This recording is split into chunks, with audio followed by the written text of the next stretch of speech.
Hi boys and girls, it's Miss Nice. Today we're going to do a torn owl picture using our construction paper, and this is the one that's final. So we are going to be using supplies such as the white crayon, any type of house type of paper, the stuff that you can get in your mail that you're going to throw away from your house, colored construction paper of brown, yellow, other colors, and an orange for the beak. I also have a white crayon that I use, so get out your supplies and we'll get started. Hi boys and girls. As you see, I have my supplies out that I'm going to use for my owl picture. I have colored construction paper. I have newsprint, or you can use any kind of junk mail. And what junk mail is all the mail that that your family doesn't want to keep and they throw in the garbage. And a background color for your picture. I chose black for mine.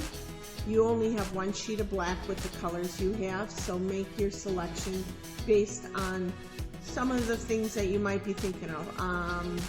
Background could be sky, background could be the darkness of the day. It could be green for a tree, it could be blue for a sky, it could be white for snow if you have a snow owl, or it could be black for some real dark night.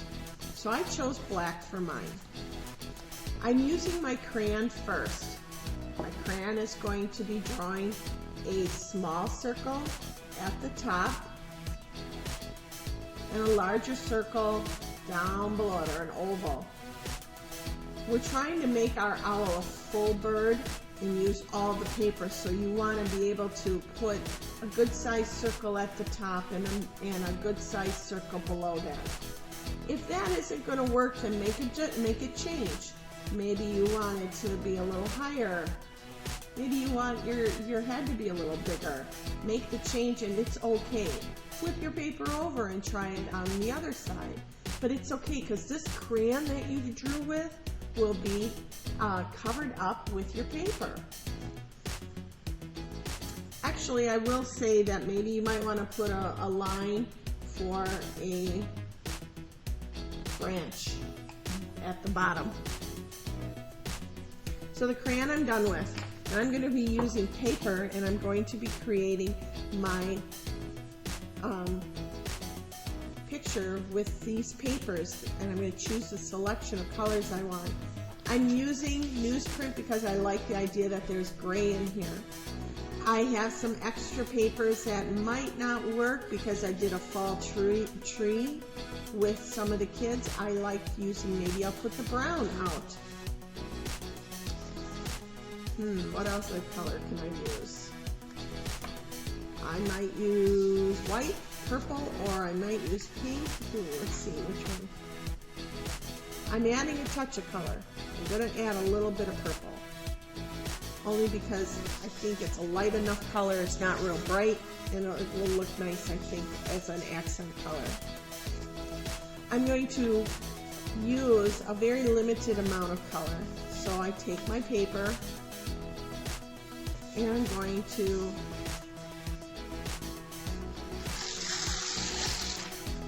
rip two pieces off of it, and I'm going to keep that aside. I'm going to take my newspaper, and I have a small section of it, and I'm going to rip that up into pieces, or I'm going to tear it long and rip it.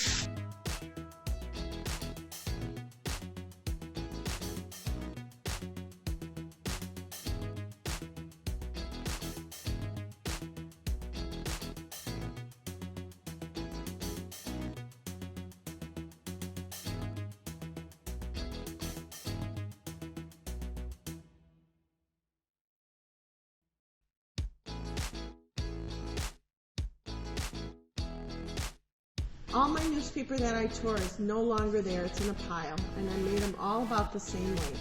Okay, the size of my finger, little long, little thin. All right? I'm going to start towards the bottom and work up. All my pieces of newspaper are going to go up and down because the feathers grow outward and downward. They don't grow outward and upward, they grow outward and downward. So I'm sticking it on, leaving some flare. I'm also looking for less color. I want less color. And I'm putting it on, and I'm doing some overlapping, and all my bird is going to hide in here under my picture.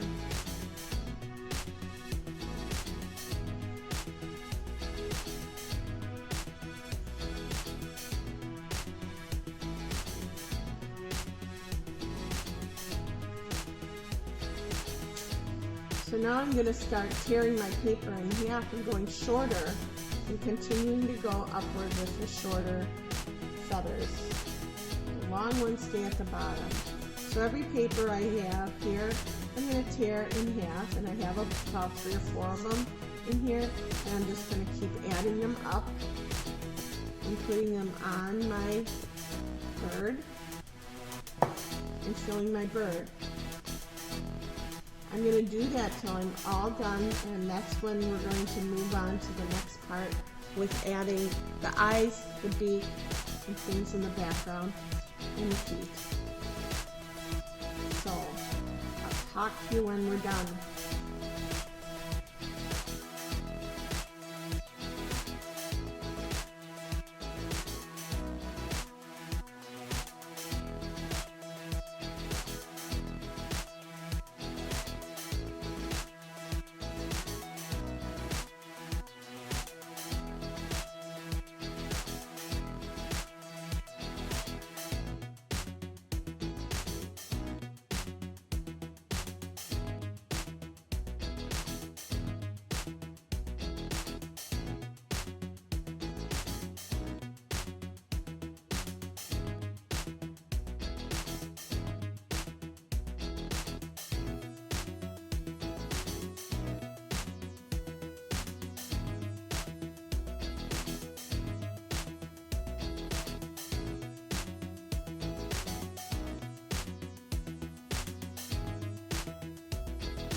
So boys and girls, what Miss Nice did is she filled in from the bottom to the top. Did you fill in from the bottom to the top, making rows of torn paper? If you make rows of torn paper, they layer the way a bird's feathers would layer on a bird, and it makes it more realistic looking. It gives you an actual texture that you can touch. If you put your papers just all over spottedly, you wouldn't get the same effect. So the first thing I'm going to do is create my brown. And I'm making them smaller.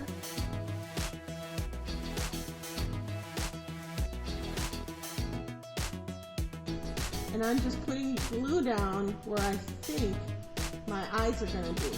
And I'm just kind of putting them in there. And I'm gluing down my newspaper so it's flatter. And I'm going to create a space of newspaper or brown paper where my eyes are going to be.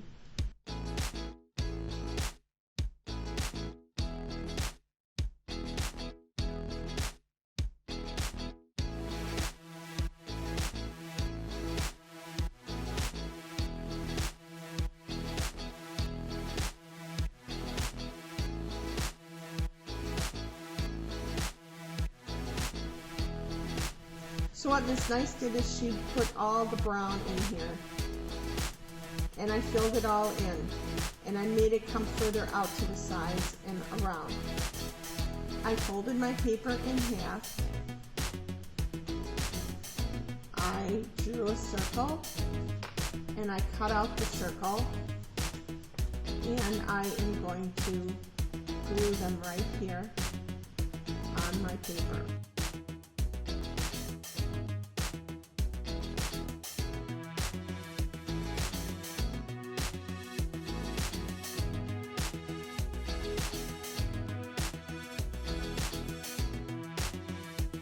Now I can take the purple paper, and I'm going to just take a little bit of it. I'm going to make some little strips, and these little strips are just going to be strips that I'm just going to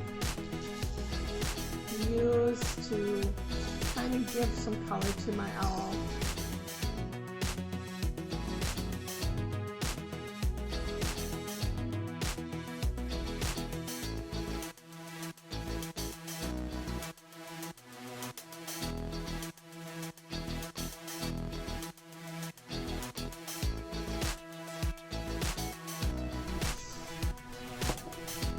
Not quite done with them. My next step is I'm going to work on the feet. I'm going to take my leftover yellow and I'm going to tear it into pieces.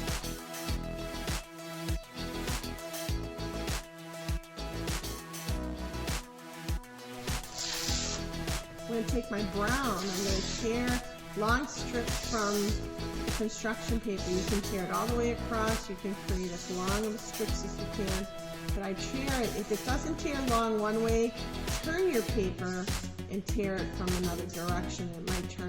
It might tear long.